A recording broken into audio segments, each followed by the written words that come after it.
Cigarette companies claimed smoking fags could cure asthma and dentists recommended them.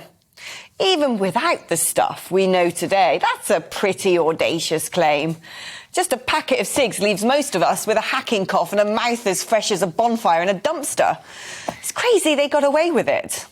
Well, we now know the government's promise to crack down on the food industry's questionable marketing seems to have bogged off, like buy one, get one free. Don't fool yourselves. Big food aren't Mother Teresa. They want you to fill your guts with cheap junk so they cash in. It's hardly the same as smoking, is it, that kills?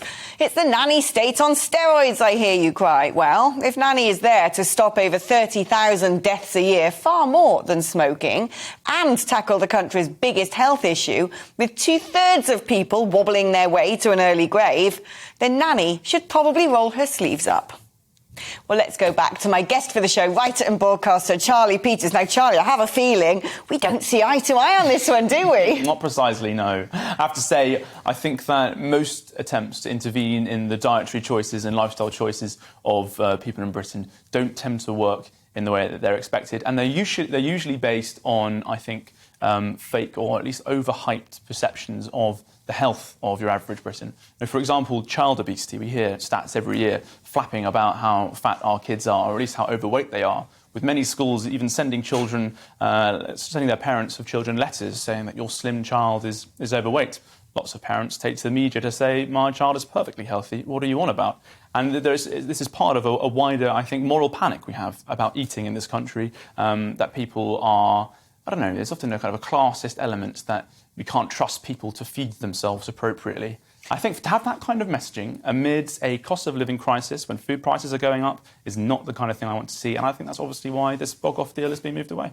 Now, you say this sort of a classist issue, but is it not the case, actually, that the poorest in society is sort of, left to have to eat your oven chips and things like that with crap calories and no nutritional value? And the point is that, you don't have to do big health surveys to look around you and see that we are getting fatter. Obesity is a massive problem. I don't think we are. I think childhood obesity is a myth. I think, generally speaking, the rates have remained the same for the best part of 30 years. When it comes to poorer people, as you say, spending too much money on oven chips, etc., well, it's often cheaper to cook naturally. Making your own lasagna will cost significantly less than buying a shop-bought ready meal, high-fat, high-salt, awful mess. So perhaps there is a route into education here rather than punishment, which I don't think ever serves the purposes of the people it's meant to. It's interesting you say that, you don't think obesity has changed in 30 years. Perhaps it hasn't, but surely that's only winding the clock back to the 90s when a lot of the junk food we're discussing was in circulation, and not winding it as far back before big food entered into